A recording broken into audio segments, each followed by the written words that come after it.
What's good, everybody? RJ Shelton here, back with another episode, BD Boys edition. As you see on the screen here, I got my good brother James Muenchow, aka Jim Bob Cooter, aka Jimmer. What's happening, brother? We had a good weekend. We had a pretty good weekend, I would say. We had some really nice weather, and also we had some really good sports that went our way. Man, I love a good Tuesday when we have some positive things to talk about. Oh, yes, we do. Yes, we do. Let's go ahead and get right into it here. Our Green Bay Packers went ahead a dominant performance against the Vikings, winning 23-6. Let's go ahead and get, obviously your insight on that, and then we'll roll on over, obviously, this big one this week against the Lions on Thanksgiving. Man, let's start with the good. Let's start with the good. The defense. That's it. The defense played lights out. I don't know. Micah Parsons is a freak of fucking nature. Just all around.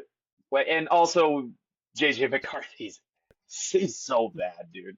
I just laughed that they spent an 11th round pick on him. They traded up to get him too. So I told people that JJ McCarthy is not good. All he did at Michigan was just turn around and hand the ball off and let that Grim kid who's playing for I think he's playing for the Rams now.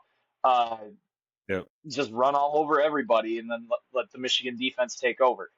So JJ McCarthy, ass. But they, if you look at the stats, they did what I was hoping to do. I saw Justin Jefferson get doubled a decent amount.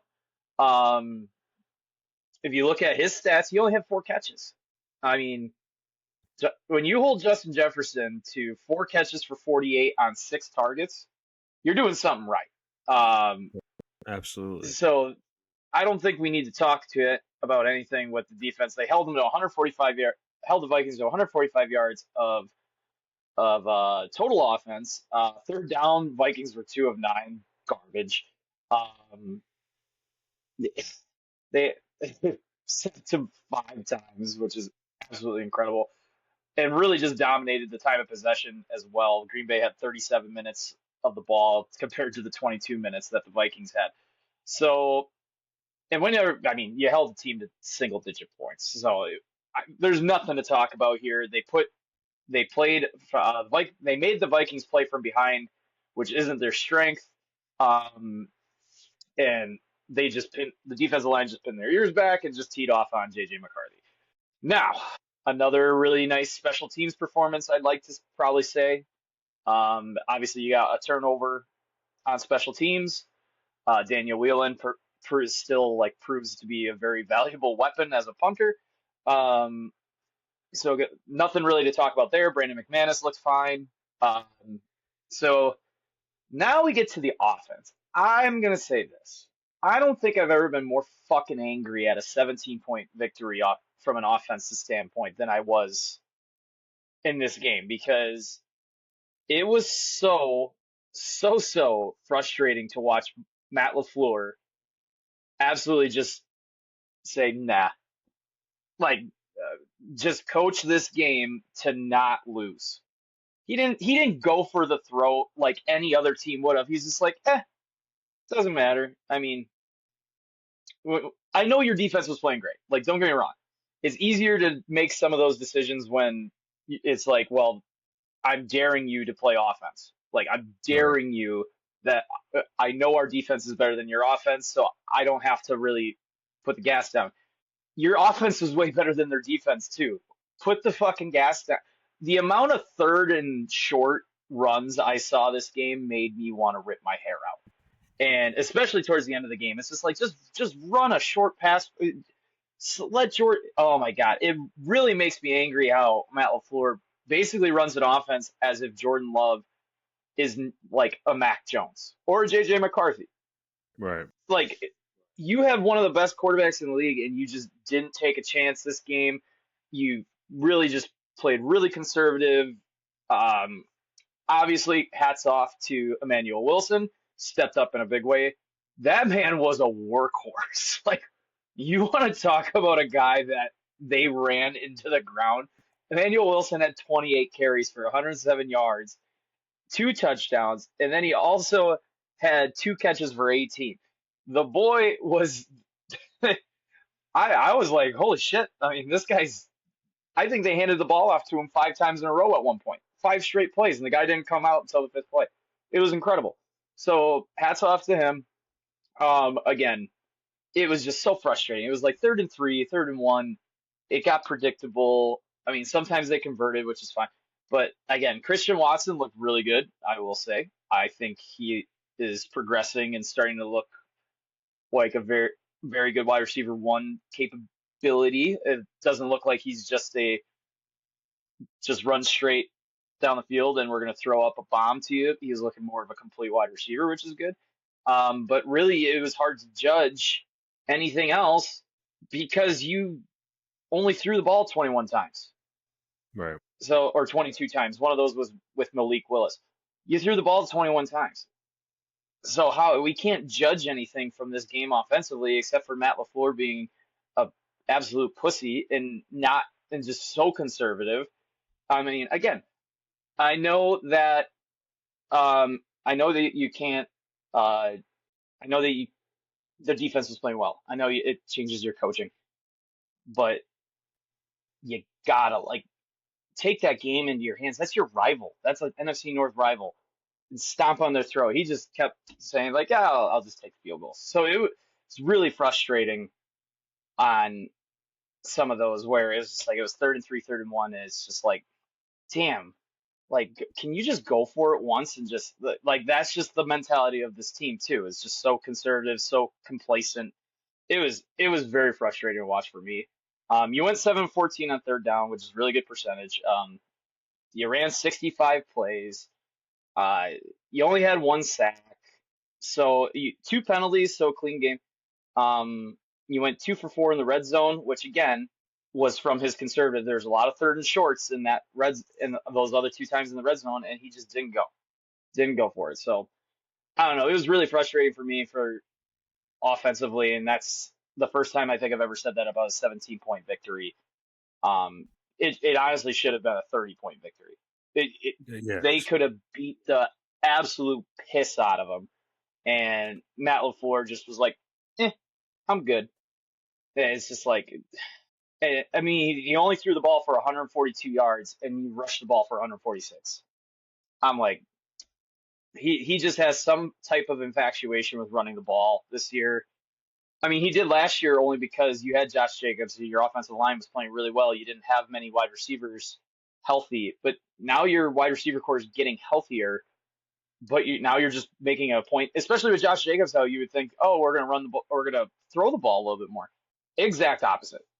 They must have saw something on film. Again, this is why I'm sitting here and he's there, but they must have saw something on film that Minnesota's run defense is just dog shit because he just was adamant about running the football at all times. And again, on those 3rd and shorts, he just totally conceded. Now, if he would have went for it on 4th down more, sure, those 3rd and short runs look a little different, but he didn't. He kicked field goals or he punted. It was like he played field position and he just played not to lose because again, your defense was balling out. So, but it was frustrating. Like a Dan Campbell or a Kyle Shanahan or Sean McVay would have absolutely just put their foot on the fucking floor and they would have won that game by 35. And it's really frustrating that we don't have a head coach who has that mentality. I mean, if you don't believe me, it's in the pudding. So, again, the amount of 4th and shorts that he had that he could have went for, not saying he should have, but the 3rd and shorts that he could have been way more aggressive on, that he just decided to be like, nope, I'll pass. We'll just kick the field goal. It was so frustrating. So I it and so that's another thing that's just like, you know what, I think I'm getting off the Matt LaFleur train here. I just don't like the mentality of this offense, of this team, or how he's using some of these guys. You watch Kyle Shanahan and Sean McVay run this offense, and they have great. The Rams for sure have 2 great wide receivers and a pretty good quarterback. And man, does Sean McVay know how to use them. Right. Matt LaFleur has a decent wide receiver core with some young studs who I think need to still develop. and an MVP caliber quarterback, and he treats them as if they have Mac Jones and they have a subpar wide receiver group. So it's very frustrating. Because again, I can't remember a time they won by 17, and I was just like I'm just so frustrated. So it was really weird again feeling, but every time defense stepped on the field, you were like, Parsons is getting it. Micah Parsons again, money well spent, every dime worth it. Already winning the trade after. I mean, again, that dude is just different, and it's in his stats too. I mean, he made everybody better. Devontae Wyatt got 2 sacks because of Micah Parsons.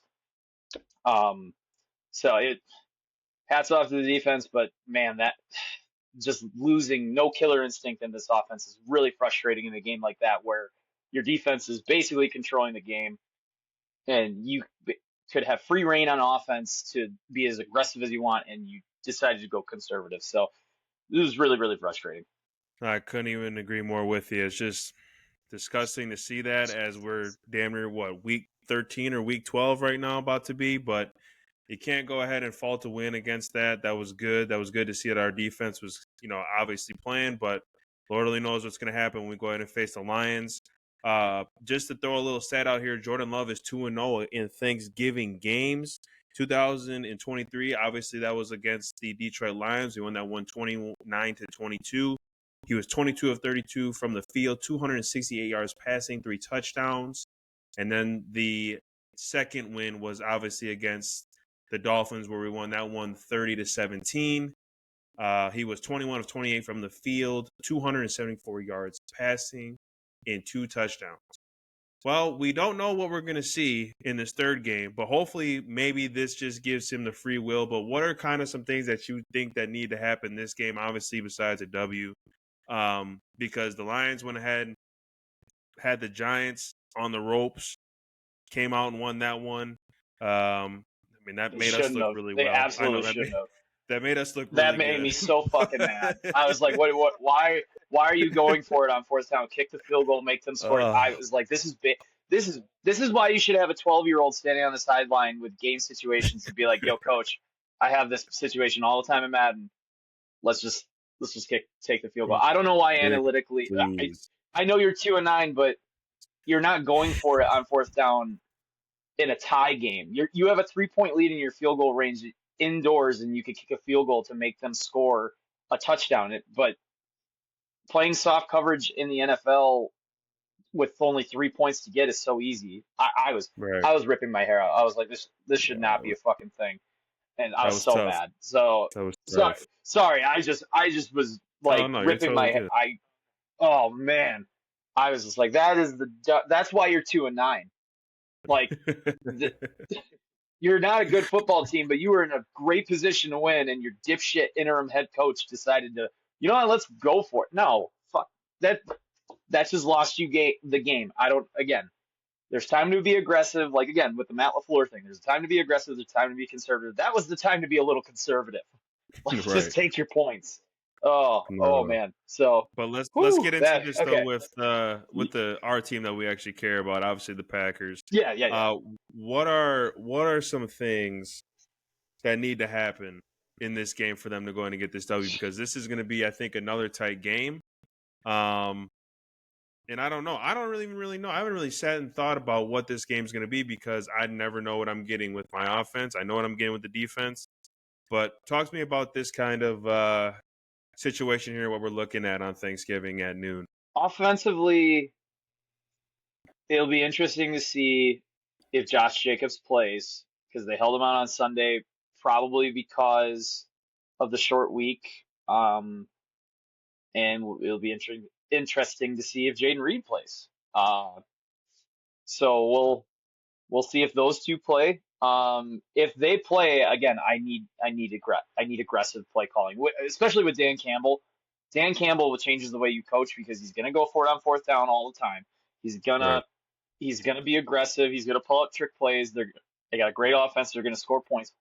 So that changes the way you're gonna coach. You cannot be conservative here. You need to be a little bit more aggressive, especially more aggressive than last week. I mean, that was basically the lowest bar of aggression that you could have. Um, you need to block Aiden Hutchinson. You're probably going to see him get chipped a lot. You're probably going to see them double team him quite a bit. Don't let him get going. And you need to win inside to get Josh Jacobs going if he plays. If he doesn't play, I mean, Emmanuel Wilson just proved that I could carry a load real easily. And Ahmad Brooks, great third string running back. I mean, he's not afraid to stick his nose in anywhere, and he's a tough runner. So, but we need to see the run game get going because as we seen with this offense, when the run game gets going, it just makes the pass game a lot better with those deep in cuts that they like to run. Take another shot or two. If Matthew Golden plays, I play action, try to get him in a defense and get it behind the defense. If it's a lot of two shell, you need to win up front because that's just they're daring you to run if they're playing shell, so you don't get beat behind you. And just cut Jordan Love loose for fuck's sake, please. Just once, let us just cut him loose. You're gonna have to score points in this game. So you have to cut him loose. You can't like. I don't think the Lions are probably too good to dink and dunk their way down the field for a 10-minute drive because eventually something's gonna happen. You just for God's sakes, like take some shots, be aggressive, cut the man loose. He's proven that you can cut him loose and he's gonna deliver. So offensively, again, we don't know what's gonna bring. It's either going to be, it seems like it's just going to be like, oh, we're going to score 40 or we're going to score 6. So offensively, again, just win up front, and that solves a lot of issues. I've said, again, I'm a broken record about that. Defensively, please, for the love of Christ, stop Jahmyr Gibbs. If they get that, I'm like Edgerrin Cooper and if Quay Walker hopefully plays, if Isaiah McDuffie has to play, they're going to try to, like they did last year when they played him on Thursday night, they're going to try to get matched up with McDuffie on Gibbs because that's a mismatch all day. So Right. hopefully Quay Walker plays because then that becomes Edgerrin Cooper's assignment or Quay Walker's assignment. Keep Isaiah McDuffie off the field as much as possible because, again, Ben Johnson isn't here, but they're probably going to use some of the shit they used last year. Makes me nervous with Amon-Ra St. Brown and Reynolds or Jameson Williams because our corners are pretty beat up. Keyshawn Nixon got a little beat up this week. Carrington Valentine's playing great, so hopefully that can continue. Evan Williams and Xavier McKinney just doing what they do best. You got to take your opportunities, and again, we know Micah Parsons is going to get his. He has the highest chip and double team rating in the NFL, and yet he's still leading the league in pressures. That's how crazy that is. He's leading the league in double teams and chips, but also still leading in pressures, so he's still getting to the quarterback. We need Lucas Van Ness only played 6 snaps on Sunday, so that means something either got re-aggravated or he's just like, yo, this ain't working. So I don't know if he'll play. But for the love of God, somebody, Devontae Wyatt again, perfect example. He stepped up last week. Get them in the 3rd and long, 3rd and 7s, and let Micah Parsons and Devontae Wyatt up the middle just feast. And for the love of God, Rashawn Gary, please do something. Like, my brother, you have not done anything in a very long time. And you're the 13th highest paid defensive end in the league. So please fucking do something. 2 years ago on Thanksgiving, you had 3 sacks. I would love that again. Because if you get 3 sacks, Lord only knows what Micah Parsons is going to do.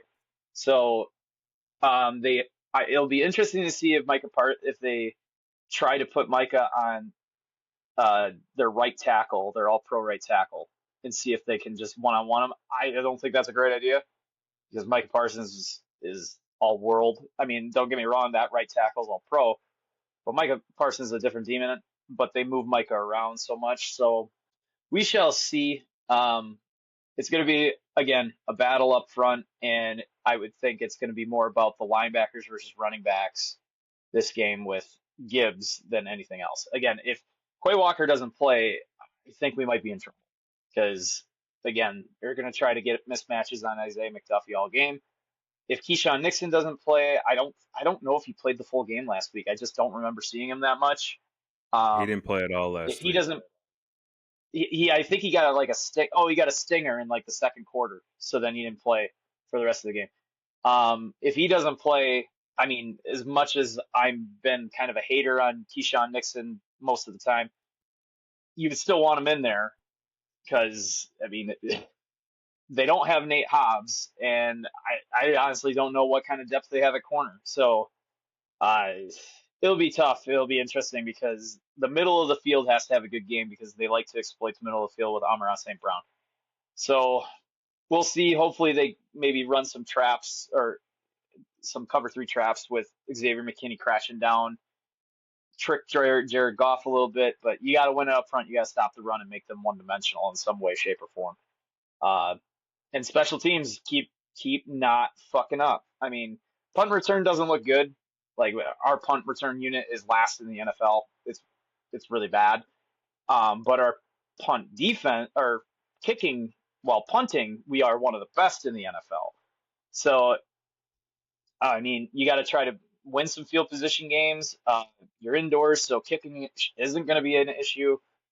Just got to avoid the catastrophic plays that special teams sometimes brings out. No, absolutely. They got the Lions 2.5 favorites. That's about Shall right. see what happens at about right, I think. Taking We'll see the what Packers happens at noon. Oh, absolutely. We'll see what happens at noon. Obviously on Thanksgiving, and we'll talk about it next week. Let's move on over here Yeah. to the Wisconsin Badger football team. Here, they went ahead and beat Illinois 27-10. Another ranked opponent at home. I don't know about you guys, but what I saw on Saturday, that looked like a little back in the day action there. Mm-hmm. I don't know. Not to I shoot the think messenger here. yeah. Not to kill the vibes, but that kind of looked like what I was seeing in 2015, 2013, 14. It looked like they kind of got back to the ways offensively. I mean, we've talked about this on this show multiple times. The defense is not the problem. Never has been the problem. They had like a combined 6 sacks as a team over like 10 pressures. Talk to me about the Badgers. This is going in the right direction. A very good direction, especially this. With Carter Smith, it has opened up another, like we kind of see it with Malik Willis in Green Bay. When Malik Willis comes in, teams have another thing to worry about, in the run game. Not only do they have to obviously defend the run, they're running. Are they going to run a quarterback power? Are they going to run read option? Are they going to, they have so many different things that just keeps defense off balance. Carter Smith only had 1 yard to carry, but he ran the ball 17 times, and that opened up for Darian Dupree to have 17 rushes for 131 yards. Like it opens things up every once in a while. I mean, 85 of those yards were on one play, but and then Carter Smith was 9 of 11 for 75 yards, efficient. Not ideal, but is efficient. And you had a couple guys, Tretch Kekahuna, yeah, say that 5 times fast. 5 catches for 39 yards. Mason Lane, 2 for 23. Eugene Hilton, 2 for 16. It's playing really good complementary football. Your defense is giving you a chance, and guess what? You're putting up points. So I mean, they rushed the ball for 209 yards. That's old school Badger football right there. And they had 300 yards of total offense. So it's setting up for third down. I mean, it's setting up for the pass game. You don't throw a lot, but when you do, you're efficient with it. 7 for 15 at third down, really 50%. You take that. You ran 59 total plays. It was pretty even. Time of possession was damn near even. Couple 5 for 50 of penalties. That's a little too much, but if you're running the ball a lot, you're probably going to be called for holding. You allowed 5 sacks, which isn't good either. I don't know. It doesn't matter because now like they're starting to believe in what they're doing because you just won 2 games, or you won 2 out of 3 games, and then in the one game you lost out of those 3, you're 3 points down from the number 2 team in the country. Like it looks like this locker room is starting to buy into something. whatever identity it is, we're a defensive team. We're going to grind out games, and we're gonna be blue collar. We're gonna punch you in the mouth a bunch of times over and over and over again. We're gonna keep coming, and it looks like they're starting to embrace it, which is good. Which is something we didn't see early in the season against Iowa or Ohio State or Oregon. Like they were just getting dog walked all the time. So it's really good to see that they're kind of embracing this identity that they are, and that feels good for Fickle because now you just start developing Carter Smith, which is if you're playing a true freshman right now and you're winning games, that just hopefully means that he keeps improving through year. He obviously doesn't look like a kid that's going to leave in 2 years. So you might have him for all four, depending on if he gets money in the portal. That's the whole thing. Right. He looks good now, but some team you could lose him again because some team could come in and say, "Hey, we'll give you a mil. See ya, peace out." Like I don't see it right now, but I mean it's just really really nice to see that they found an identity. They're going to run the ball a lot, which helps the time of possession, and then in a creative way too. They're not just lining up and under center and just turn around and hand the ball off like they used to. They're running sweeps, they're running jet sweeps, they're running quarterback powers, they're running read options. They're hitting you from all angles and keeping you on your toes. And then next thing you know, he pulls the ball and throws a little quick slant. It's starting to look like an offense, like we said. So now you just need to build on this, which they have. We said against Washington, you need to build on it. I think they built on it for one half against Indiana. This game just was absolutely like, yeah, even Illinois. I thought was better than Washington in my opinion. It's probably close, but like another great win at home. Now you have really good confidence going into the Axe this Saturday against Minnesota. I mean, they haven't fared well against Minnesota for the past how many years in Minnesota or at home, I guess. So it'll be interesting to see, but this just proves what we've been saying. Luke Fickell is not the problem. It's the personnel he has. It's hard to do it in this NIL era where, again, as I said, if Carter Smith comes back next year and he balls out, guess what? SEC is going to be calling because that's the type of quarterback they want. What you're seeing is a guy who runs quarterback power. Then they're going to run the spread offense with some jet sweeps, motions, throwing the ball. It's going to be like that. It is really frustrating. So you put 2 years into a kid and he could leave you for just because of the money. So we'll see. But again, they're finding things that work for them. And now you're starting to see some belief in the team. The defense, I mean, defense just looks good because the offense can stay on the field and give them some breathers. Right. Like they're not going three and out over and over and over again. So you're starting to see the defense play with a lot of swagger right now, and it's really nice to see. It's like a page semi-turned. We're not fully turned into a new chapter, but we're getting there. We're working on it slow. So Minnesota coming up again. It's hard to. I don't know the Big Ten teams like I do the NFL, but you know what Wisconsin's going to do. I guarantee Minnesota's sitting in those meeting rooms. You better be ready, boys. They're going to come and they're going to try to stuff it down our throats. It's going to be a man's game today. So, and then their defense is going to keep hitting you and hitting you and hitting you over and over and over again. So, it's like the old Wisconsin, and that wins. We've seen it win before. It's starting to win for them now. So you hope the defense comes out and plays like they did, and the offense can sustain some drives. That's really the game plan. So for an Axe game, maybe Fickle and the offensive coordinator has some things up their sleeve. You never know. So it's just good. They have an identity and they're embracing it, and that's really all you can do. 100%. I love what I watched on this past Saturday. Can't wait to see what they do, obviously, against this Minnesota Gophers team. They got the Gophers 1.5 favorites. The over-under is 37.5. So they are pushing this one to be a close one, which I could definitely see.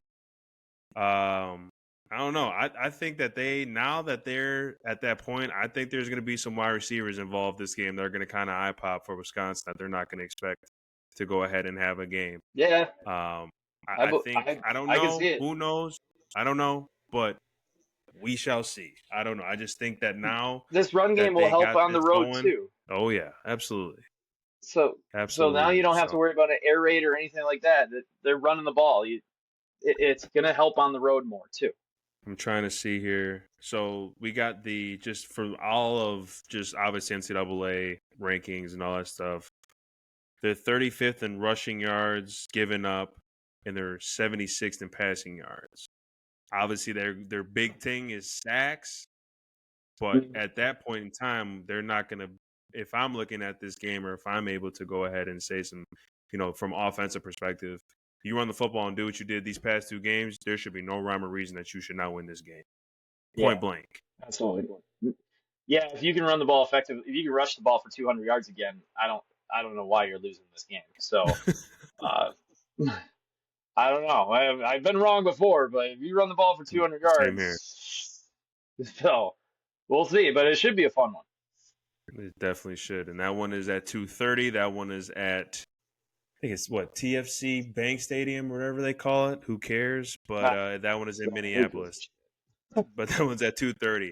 Last but not least, here, Milwaukee Bucks, 11th in the Eastern Conference right now. They lost yesterday to the Portland Trailblazers, 8-10 right now. They go ahead and face the Heat and the Knicks. Heat are first in the NBA Cup little situation, and then the second NBA Cup they face the Knicks. A lot of ball, but I mean, this is not looking good right now. Yeah, you're on a 5-game losing streak.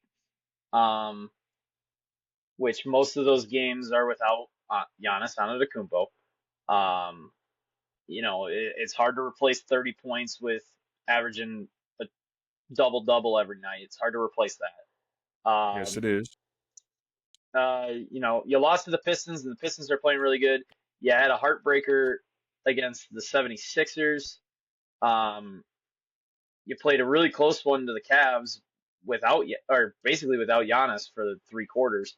And then you lost to the Trailblazers, which you lost to the Trailblazers before without Giannis, I'm pretty sure. Or that must have been somebody else. I don't know. But you're on a 5-game skid right now, and again, you're without your star player, and you need guys to step up, and guys aren't stepping up. I mean, yes, you ran into the buzzsaw that were the Pistons, a buzzsaw. Who would have thought? But you don't have an easy schedule coming up yet. Hopefully Right. you get Giannis back in a couple games. Like you got the Heat tomorrow, and then you got the Knicks again. Then you got the Knicks. That's not going to be easy. Both on the road, and then you got the Nets. Could be all right, and then you got the really bad Wizards. Hopefully that might be a Giannis return game, and then you got the Pistons again, and then you got the 76ers, and then the Pistons again, and then the Raptors. Like you got a gauntlet stretch coming up here where it may not be good without Giannis. So you need Giannis back quickly, because as we've seen, without him, they're losing. So I mean, it's tough to win without obviously the 30, as I said, the 30 points. But it's all that's really is to it is that they're missing Giannis bad, and who wouldn't? So Right. hopefully he gets back here soon. Maybe you can go 500 and on this next in these next, I'd say, 4 games. Maybe then Giannis will come back after December 1st, which is next Monday. Um, Maybe be back for the December 3rd game against the Pistons. But hopefully, maybe you can go 2-2 and just kind of try to right the ship back on course, and then Giannis comes back, and maybe you can start rattling off some games. No, absolutely. I don't know. So it's really not. There's not much to it except for they're missing Giannis. So um, Yeah. again, just try to go 2-2 these next 2 games, um, and then hopefully that brings back Giannis on December 3rd, maybe even December 1st. We're kind of getting into that 1 to 2 week range that they said he would return. Again, I said it was probably going to be 2 weeks instead of one. They're not going to try to rush this. Um, so I'm looking at probably December 3rd because that's when this really, really tough stretch of games starts. before you have a favorable schedule after, um, I'd say after December 21st, which is the Timberwolves. Uh, you have a favorable schedule. You have the beaten up Pacers, the Grizzlies, um, the shockingly really really good Bulls. I would think. I would say. Then you have the Bugs, which apparently the Bugs are just what they are. The Bugs. They're annoying for the Bucks. They just one of those teams that just plays Milwaukee good, I guess. And then you have the bad Wizards, and then you have the Bugs again, and then you have the Kings, which the Kings are actually really good too. So you have some favorable games coming up after December 21st, but you have a gauntlet starting on uh, December 3rd. So hopefully, again, these next four games just go 2-2. Hopefully, if you can squeak out 3-1, awesome. You just can't go 1-3 or 0-4 because once you're 0-4, then you're 8-14, and then it's really bad. Like then you have a lot of ground to cover. So then we're talking Right. maybe that 7 to 8 range, which we know they're not a 7 to 8 team. So again, hopefully I'm looking at December 3rd. I might be wrong. Maybe it's going to be November 29th. Maybe it's going to be December 5th. I don't know, but for Giannis return. But I would say probably December 3rd against the Pistons is when he's going to return and hopefully right this ship back. Lots and lots of basketball we play, but once we Lot of go ball. ahead and get, in the middle of January, that's where we kind of got to check the pressure when it comes to panic mode, but hopefully we don't even get to that, Yep. that situation. Don't But don't panic yet. Again, 5 game losing streak. You were at 8-3. It took your star player to get out to start that 5 game skid. So let's just relax. There's 82 goddamn games. You could win 5 in a row, and then you're right back to where you were. So just no panic yet because it's not like Giannis is out long term. But yeah, it's not good losing 5 in a row. You gotta try to start winning some of these games like against the Nets and the Wizards. Even without Giannis, those are games you should probably win. But that's why they play the game. that's why they do. Well, I guess we got probably more questions, so I am all Yeah, ears. I got some situations here for you, brother. Got some So, all situations. right, I got I got some. So we're gonna go. I'm gonna give you 9 foods. Okay, Jesus. you have to go the rest of your life without 3 of them. Okay, All right. All right. so listen closely. You Okay. got pizza. You got ice cream. You got fries. Okay. You got cookies. Okay. You got chips. You got cake. You got chocolate. You got cheeseburgers, and you got soda. What 3 are you removing? Go ahead and go from the bottom up again. Okay, so pizza, ice cream, Yep. fries, cookies, Yep. Okay. chips, cake, Yep. Okay. chocolate, Okay. cheeseburger, and Okay. soda. That's it. You got to remove And 3. that's it. You So got to go 3. I got to remove 3 from this, huh? Yep, remove 3 from those. All right. So I am going to go ahead. Soda can go. Soda can leave. That wasn't on my list. I think that's just for my benefit. I love soda, dude. It's like a drug to me. I'm drinking water. Like I try to drink water, but there's days where I'm just like, I need a soda. Just need a soda. So that one I would do for sure, but that's just for my own benefit instead, and No, not I because feel I you. actually want to get rid of it. Yeah, no, I will just due to what is on this list, right with you. I do love a good soda, but that's got to go with some of these things that are on here. I'll But go then ahead and how are you drinking Captain and Cokes then? Are you just going it's on the beer full rocks. time then? It's on the It's going on rocks. the rocks. It's going It's on on the ice rocks. All cubes. right. There you go. I will go ahead. We'll go. I'm gonna have to go with chocolate. I'm gonna That's on say my that list too. because the ice cream, you can get chocolate ice cream or some cake, chocolate cake, blah blah blah. So I got soda, chocolate, and the last one is going to be. It's got to be chips, and that's really pushing it because I love chips, Yeah. but I love I, pizza. I love ice cream. I love fries. I love cookies. I love a good cheeseburger. And I love pizza. Yeah, I don't know if I said that twice already, but there is no goddamn way I was getting rid of cheeseburger, pizza, and fries. There's oh hell no. no way. Absolutely not. Um, I actually took out ice cream. Now, I know Ooh. it's gonna sound all because you got, I mean, my friend group will, you guys, boys we hang out with will not be surprised by this because they know where my stance is on ice cream. It's not that I don't like ice cream. It hurts. All right. I get brain freezes easily. My teeth, it hurts my teeth. My teeth are sensitive. I have really good teeth, but yet I just can't eat ice cream. It's just I have to get like the smallest version of it because or else it's gonna melt while everybody else is chewing on it. It's really upsetting. I actually really do like ice cream. It just hurts. All right. So I took out ice cream. I'll stick with cake and cookies and cake and cookies and be a happy person. So you're getting rid of soda. We're both getting rid of soda and chocolate. You're getting rid of chips, which I kept chips because my mom makes salsa, bro, and you've had my mom's salsa. I I cannot not have that salsa. All right, so um, eh, if I get rid of chips, then Tony's gonna be pissed because Tony absolutely also loves my mom's salsa. So I can't get rid of chips. I love chips, man. It again, it's another thing with soda you probably shouldn't eat. It's probably the worst thing for you.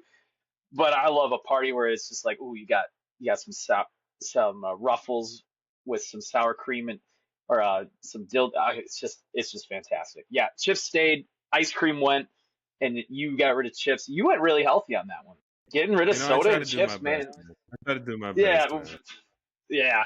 We all try, but we all then like this coming Thursday or weekend, whenever y'all have your Thanksgivings, we're gonna fail, and I'm gonna be so happy about it. Oh, So I'm gonna I might have to. This is my favorite time because then I'm gonna have to take a nap afterwards. So oof. But favorite time of the year coming up, with the families getting together. It's great stuff. no, absolutely. Do you know that people don't even like ice cream? Like they don't even consider ice cream to even be like good. That makes no sense to me. That I makes like mean, none. But I I, will say this though, ice cream. I can't eat chocolate ice cream. I don't like chocolate ice cream. I will not eat Really? chocolate ice cream. Yeah, Wow. that is And one thing that I that's don't. like what I eat That's what is I if I don't. get ice cream. Wow. I That's don't cross that surprising. line. I don't Oh, cross go that to line. DQ and get that brownie blizzard with that chocolate ice cream. Mwah. It's just delicious. But No, I and don't see, do I that. can eat that, but I just don't like it's painful. So I have to get like minis, you can eat the smallest ones where everybody else is getting like a big freaking thing of it and just shoveling it in. It's just terrible. But ice cream is a vibe in the summer. If you got a really hot day out, it's like, you know what? It's time for ice cream. This feels like an ice cream day. So I'm getting No, rid of it. Sorry, absolutely. peeps. I'm out. I'm out. I'm sticking with cookies and cake though. You gotta have cookies and cake. Well, I love that you guys like hearing our big back eating habits. But with that, people, you guys enjoy a wonderful Thanksgiving. Hopefully, you guys enjoy time with family and friends. I'll probably be seeing this goon maybe tomorrow, maybe before, who knows. Yeah, But yes, you we absolutely we are. shall see. We shall see See, you guys whenever you I do gotta listen. We mentally prepare. appreciate I'm you getting so 10 hours of much. sleep for tomorrow. You better. But with that, everyone, you guys have a wonderful Thanksgiving. We will see you sooner rather than later. Peace out, everybody. Gobble gobble.